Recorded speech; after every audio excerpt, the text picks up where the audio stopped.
Every single time you turn your key and start your car, a silent war is happening inside your engine. And your engine is losing. It's not dramatic. There's no smoke, no warning light, no sound. But metal is grinding against metal. Microscopic shavings are tearing through your pistons, your crankshaft, your cylinder walls, every cold start, every single one. And by the time you feel something wrong, thousands of dollars worth of damage has already been done. This is what mechanics call wear. And they've built an $800 billion empire on the fact that you don't understand it. Since the first car rolled off an assembly line, we've been told one thing. Use the right oil, change it on time, and your engine will be fine. Premium synthetic, full synthetic, high mileage formula. 0W20, 5W30. The labels change, the price goes up, but the story stays the same. Buy the expensive stuff and you're protected. Here's what the oil companies and the service industry conveniently leave out. Oil doesn't stop engine wear. It only slows it down. Even the best, most expensive full synthetic oil on the market reduces friction, but it cannot eliminate it. The moment your engine fires, metal touches metal. Every revolution of your crankshaft, every time a piston compresses. The oil film between those surfaces is measured in microns, thinner than a human hair. And under pressure, heat, and load, that film breaks down constantly. Your engine is being consumed, slowly, quietly, inevitably. That's not a flaw in cheap oil. That's how all oil works. That is the fundamental design limit of liquid lubrication, and the entire maintenance industry is built on top of it. Let's talk about money, because money explains everything. The global automotive maintenance and repair industry is worth $800 billion per year. Oil changes, gaskets, bearings, piston rings, engine rebuilds, replacements. That number isn't a coincidence. That number is a business model. Think about it from the other side of the counter. A mechanic doesn't profit when your engine runs perfectly for 300,000 miles. A quick lube chain doesn't grow its franchise by selling you one oil change that actually works forever. An auto parts manufacturer doesn't build a billion-dollar company on components that never wear out. The entire ecosystem, from the oil refinery to the dealership service bay, is financially dependent on one thing: your engine breaking down on a predictable schedule. This isn't a conspiracy theory, it's just economics. When wear is inevitable, repeat business is guaranteed. And when repeat business is guaranteed, there is zero financial incentive for anyone in that chain to hand you a solution that actually ends the problem. They will sell you better oil. They will sell you better filters. They will sell you engine flushes and fuel system cleaners and every additive on the shelf. And all of it will slow the damage. None of it will stop it, because stopping it would stop the revenue. Now here's where the story gets uncomfortable for a lot of people in that industry. There is a substance, not a miracle cure, not some underground chemical that fell off a truck, a real, documented, scientifically studied compound that has been shown in independent testing to reduce engine wear by up to 92%. It costs approximately $2. You may already have it in your kitchen. You can find it at any hardware store. It has nothing to do with your oil brand, your oil weight, or how frequently you change it. It works at the molecular level, bonding directly to metal surfaces and creating a protective layer that oil physically cannot replicate, because oil sits between surfaces while this compound bonds to them. 92% for $2. So why hasn't your mechanic ever mentioned it? Why hasn't the dealership service advisor, who spent 20 minutes upselling you on a cabin air filter, ever handed you a $2 solution that could cut your engine wear by nearly half? The answer is a phrase that every business school student learns in their first semester. Your engine wearing down is not a problem for your mechanic. It is their product. Every 3,000 miles you come back in for an oil change. Every 60,000 miles, the valve seals start going. Every 100,000 miles, you're looking at a timing chain, a water pump, a head gasket. Each of those visits is a transaction. Each of those transactions depends entirely on the fact that metal has been slowly grinding against metal since the day you drove off the lot. A mechanic who hands you a $2 solution that extends your engine life by 200,000 miles just cost himself $4,000 in future labor. That's not a business decision any rational person in that industry is going to make voluntarily, so they don't tell you. Not out of malice, out of math. And you keep starting your car every morning, completely unaware that the invisible killer in your driveway is doing exactly what it was always designed to do, keeping you on a schedule of damage, dependency, and dollars out of your pocket. The year is 1939. Europe is days away from the most destructive war in human history. But in a quiet laboratory in Zurich, Switzerland, a chemist named Max Erwin Gruber is not thinking about war. He is thinking about pressure. Specifically, he is obsessed with a problem that had frustrated engineers for decades. When two metal surfaces are forced together under extreme pressure, the kind of pressure found inside engines, gearboxes, and heavy industrial machinery, no liquid lubricant on Earth can maintain a continuous protective film. The oil gets squeezed out, the surfaces touch, Metal destroys metal. Gruber wasn't looking for a better oil. He was looking for something fundamentally different, something that didn't sit between surfaces but bonded to them, something that could survive pressures that would vaporize conventional lubricants instantly. What he found was hiding inside a dark, unremarkable mineral that had been known to geologists for centuries but ignored by the engineering world almost entirely. To understand why Gruber became obsessed with this compound, you need to see what he saw when he looked at it under a microscope. Most solid materials, when compressed, resist. Their molecular bonds fight back against pressure. That resistance is what creates friction. And friction is what destroys engines. Molybdenum disulfide does something almost physically counterintuitive. Its crystalline structure is arranged in hexagonal layers, flat, perfectly ordered sheets of atoms stacked on top of each other like an infinite deck of cards. The bonds within each layer are extremely strong, but the bonds between layers are remarkably weak. What this means in practice is extraordinary. When pressure is applied, the layers don't compress and resist, they slide. One sheet glides over another with almost no resistance whatsoever, a property scientists call lamellar slip. The friction coefficient of MoS₂ under load is somewhere between 0.03 and 0.06. To put that in perspective, the best synthetic engine oils achieve a friction coefficient of roughly 0.1 under similar conditions. Ice on ice sits around 0.03, the same range as molybdenum disulfide under pressure. Your engine surfaces, treated with MoS₂, become more slippery under load than ice, but unlike ice, it doesn't melt, it doesn't evaporate, it doesn't get squeezed out under pressure. It bonds to the metal surface at a molecular level and stays there, surviving temperatures above 350 degrees and pressures that would destroy any oil film in microseconds. Gruber understood immediately that he had not found a better lubricant. He had found a different category of protection entirely. 4 years after Gruber's discovery, his research found its first real-world proving ground, and the circumstances were desperate enough that military engineers were willing to try almost anything. The North African campaign of World War II had created a mechanical nightmare that nobody in the Allied command had anticipated. The Saharan desert environment was destroying equipment faster than enemy fire in many sectors. The problem was sand. Not sand in the obvious sense, not sand clogging air filters or jamming mechanisms. The real destruction was invisible. Desert sand particles are silica, essentially microscopic shards of glass, some harder than the steel they were grinding against. These particles infiltrated engine oil systems despite filtration, suspended themselves in lubricant, and turned every engine into its own internal grinding machine. Sherman tanks were failing at catastrophic rates, not from German 88mm shells, from their own engines consuming themselves. A tank that should have lasted hundreds of operational hours was throwing bearings, scoring cylinder walls, and seizing up in a fraction of that time. Supply lines couldn't keep pace with the rate of engine replacements. The logistics were threatening to undermine entire operations. It was in this crisis that Gruber's wartime research reached the desk of Colonel Raymond Walsh, a U.S. Army engineer attached to Allied forces working on the mechanical attrition problem in the theater. Walsh was not a man interested in theory. He needed something that worked in the field, immediately, with no infrastructure changes and no re-engineering of existing equipment. What Gruber's research offered was elegant in its simplicity, a treatment that could be applied to existing engines through the oil system, requiring no disassembly, no modification, and no specialized equipment. The MoS₂ compound would bond to already worn metal surfaces, partially restore dimensional tolerances, and create a permanent dry film layer that would survive even when oil circulation was compromised by sand contamination. Field trials were authorized. A number of Sherman tanks in active deployment were treated with a formulation derived from Gruber's research. The results were documented and later partially declassified. Engine wear in treated units dropped by 68% compared to control vehicles operating in identical conditions. Treated tanks were running longer between failures. Engines that should have seized were still operational. In an environment where mechanical attrition was a strategic problem, a 68% reduction in wear wasn't just impressive, it was a tactical advantage. Walsh's reports moved up the chain quickly. The compound was quietly integrated into military maintenance protocols for armored vehicle operations in high abrasion environments.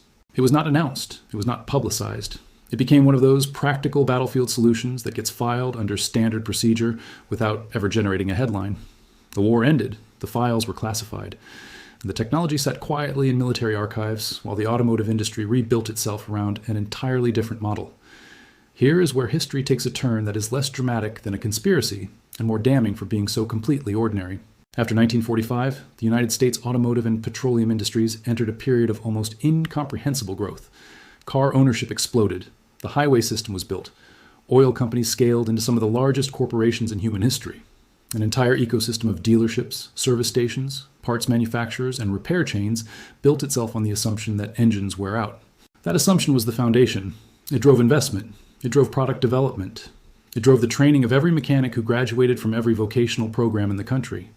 Nobody in that ecosystem had any reason to look at a piece of wartime engineering research and ask uncomfortable questions about it. The military knew MoS₂ worked. It continued to use it in specialized applications. Aerospace bearings, weapon systems, high-performance military vehicle maintenance, quietly, without fanfare, in contexts where performance mattered more than the business model around planned obsolescence. Meanwhile, the civilian market was handed better oils, better filters, and better additives, all of which competed on the same axis. How well can we slow down the wear that we've already accepted as inevitable? Nobody asked whether the wear itself was inevitable. Max Erwin Gruber's laboratory in Zurich had answered that question in 1939. Colonel Walsh's field reports from the North African desert had confirmed it in 1943. But the answer was inconvenient. Not for any shadowy cabal, but for the simple structural reason that inconvenient truths don't get marketing budgets. The automotive industry didn't suppress this technology with secret meetings and black suits. It ignored it the way all industries ignore anything that undermines their core revenue assumption, by simply never building it into the product, never training their people on it, and never giving consumers a reason to ask about it.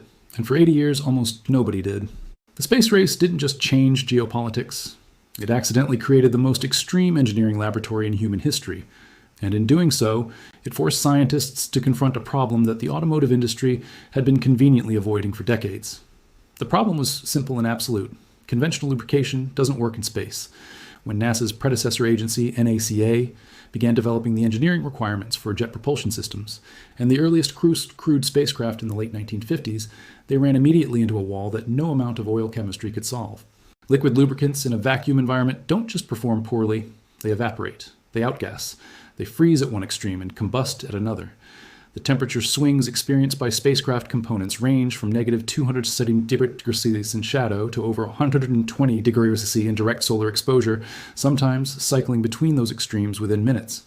No petroleum product, no synthetic base oil, no grease formulation available at the time could survive those conditions to continue protecting metal surfaces. Engineers working on the Mercury space capsule program faced this directly. Bearings, hinges, mechanical interfaces, and actuator components all needed lubrication. But every conventional solution failed qualification testing. The consequences of a lubrication failure in a crewed spacecraft were not measured in repair bills. They were measured in lives. It was in this context that military research files on molybdenum disulfide were pulled back off the shelf.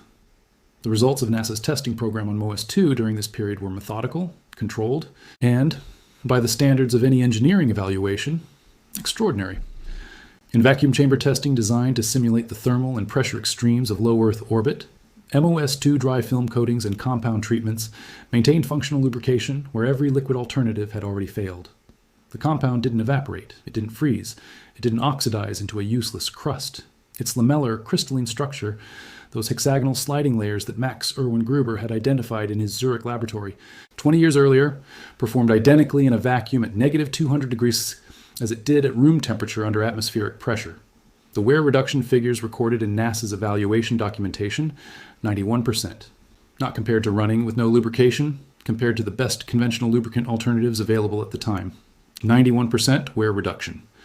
In the most hostile mechanical environment humans had ever engineered for, against the best competition the petroleum industry could offer, NASA didn't hesitate. MoS₂ became a standard material specification in spacecraft component engineering. It went into bearings on the Mercury capsules. It went into the mechanisms of subsequent programs. It was used in applications where the cost of failure was measured not in dollars but in national tragedy.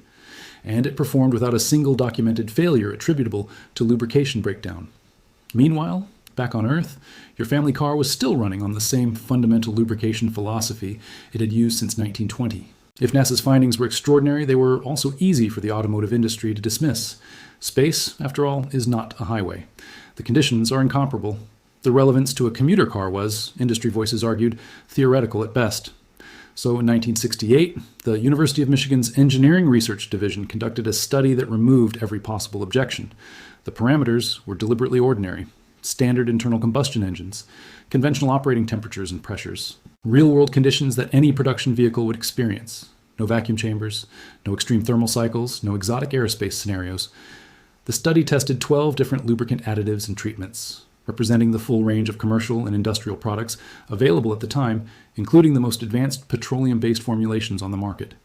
The methodology was straightforward: identical test engines, identical operating cycles, identical measurement protocols.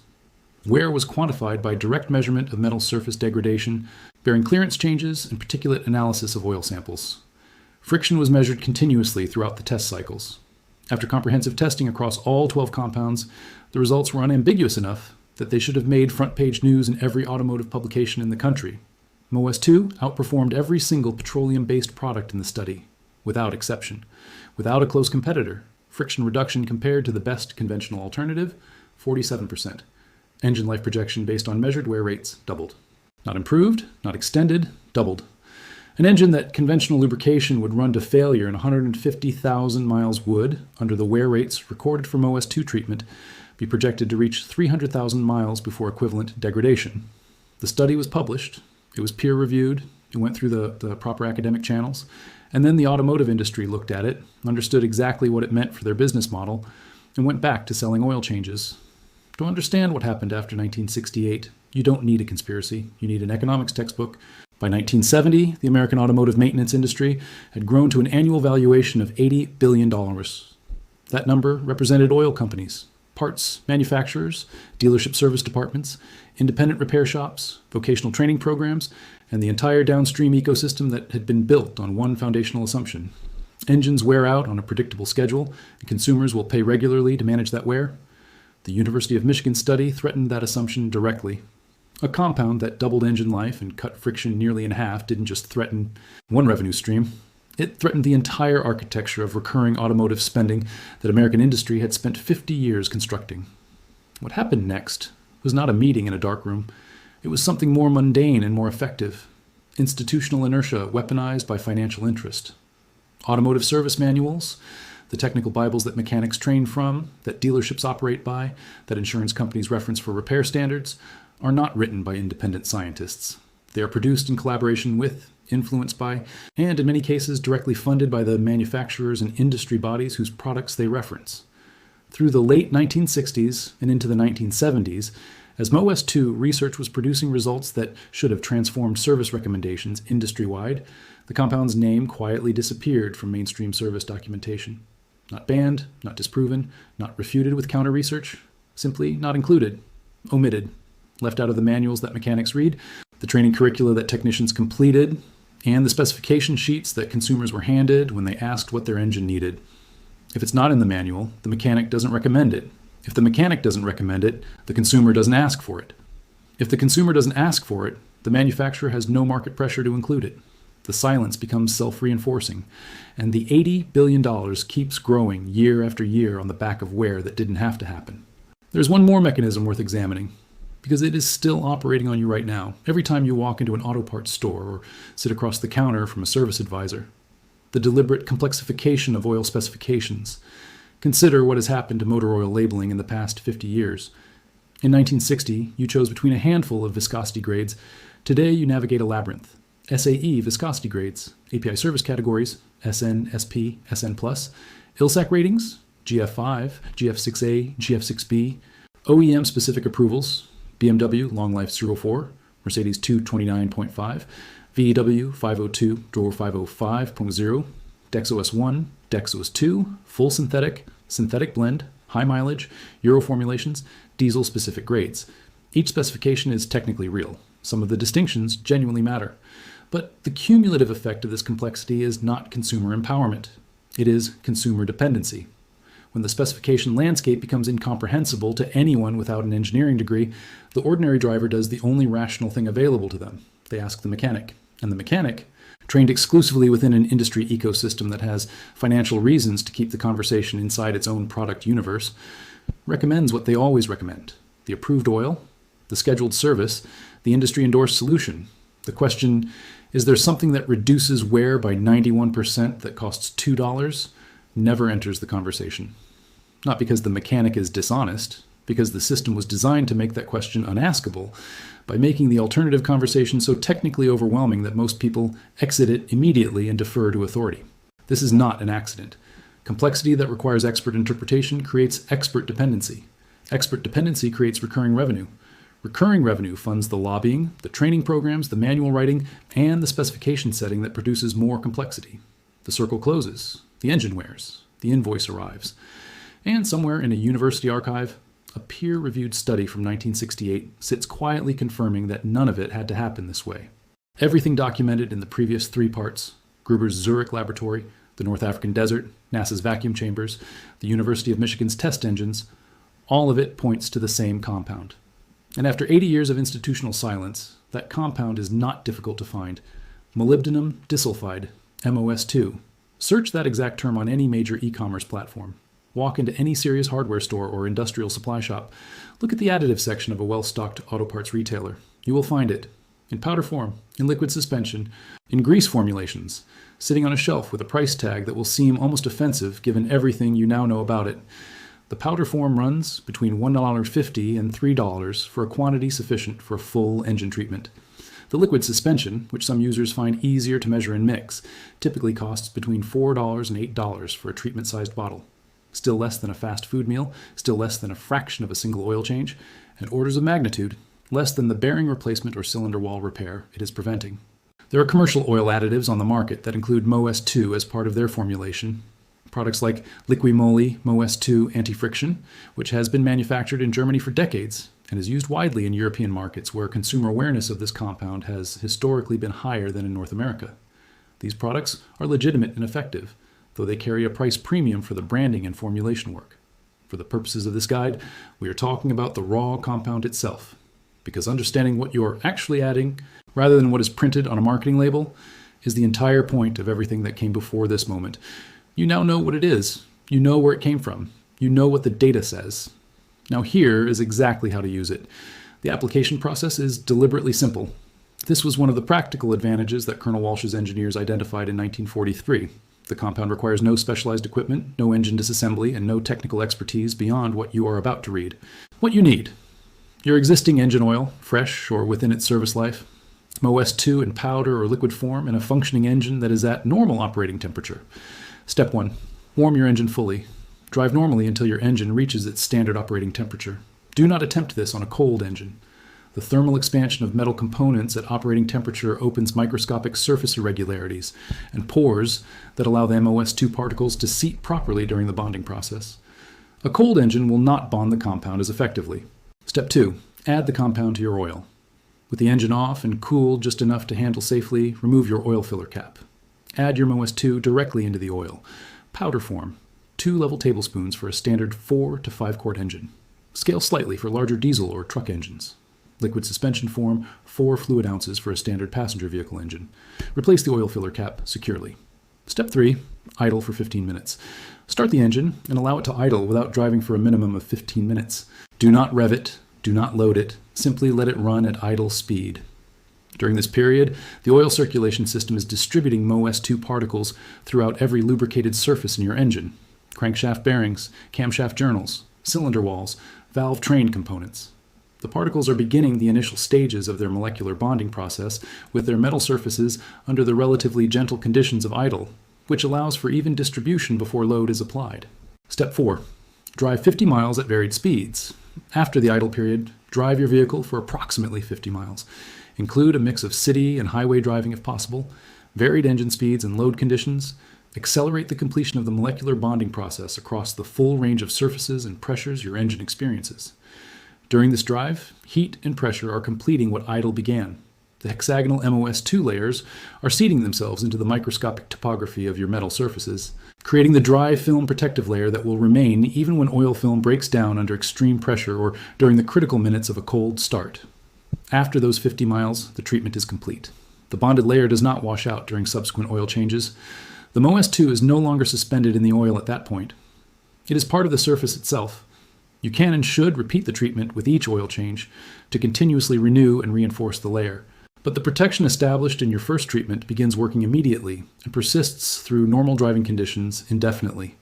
This is the point where intellectual honesty requires stepping back from everything that makes this story compelling and saying something that a lesser presentation would leave out. MoS₂ is not a miracle. If your engine is already burning oil, if your piston rings are already gone, if your bearings are already knocking, if your cylinder walls are already scored beyond the tolerance range, This compound will not reverse that damage. It is not an engine restore product. It does not fill gaps, rebuild worn surfaces to factory dimensions, or undo the mechanical consequences of 200,000 miles of inadequate protection. What the science documents, what NASA measured, what the University of Michigan quantified, what Colonel Walsh's field reports confirmed, is prevention, not resurrection. A healthy engine treated with MoS₂ wears at a dramatically reduced rate. The 91% wear reduction figure from NASA, the 68% figure from the North African field trials, the doubled engine life projection from the University of Michigan study, all of those numbers describe what happens when a functioning engine is protected before significant damage accumulates.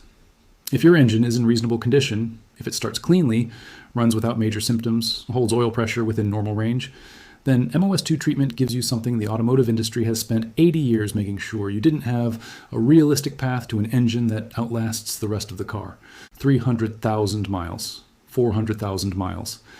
Numbers that the industry trains you to think of as extraordinary are simply what happens when metal stops destroying metal at every cold start. The engine was always capable of lasting that long. It just needed a compound that the manuals forgot to mention. Everything in these 4 parts came from sources that exist in public record. Gruber's research is documented. The military field trials were partially declassified. NASA's material specifications are accessible. The University of Michigan study was peer-reviewed and published. None of this information is secret in the legal sense. It simply lives in places the $800 billion industry has no financial motivation to point you toward. We call it the Forbidden Vault, not because it is locked, but because the door was never shown to you. The information was always there. The research was always real. The compound was always sitting on a hardware store shelf for $2. What was missing was someone willing to connect the dots in plain language and hand the map to ordinary people who deserve to know what their engines are capable of. Now you have the map. And here is the single most powerful thing you can do with it. Not because sharing feels good, because the mathematics of this industry run on ignorance at scale. $800 billion per year sustained by hundreds of millions of people who have never heard the name Max Erwin Gruber, who have never read a line of NASA's materials research, who have never seen the University of Michigan's 1968 data, and who walk into their next oil change appointment completely dependent on an advisor whose income is structurally tied to their continued dependence. Every person you share this with is one more person who asks a different question next time. One more person who spends $2 instead of $800, one more person whose engine lasts long enough that the rebuild never becomes necessary. The industry cannot survive an educated consumer base. It was never designed to. It was designed for people who trust the manual. And the manual, as you now know, had a page removed. That page is these 4 parts. Put it back where it belongs. In the hands of everyone you know who owns a car, pays for oil changes, and has been told, in 100 different ways, that expensive and frequent is the only path to an engine that survives. It never was. And now you can prove it.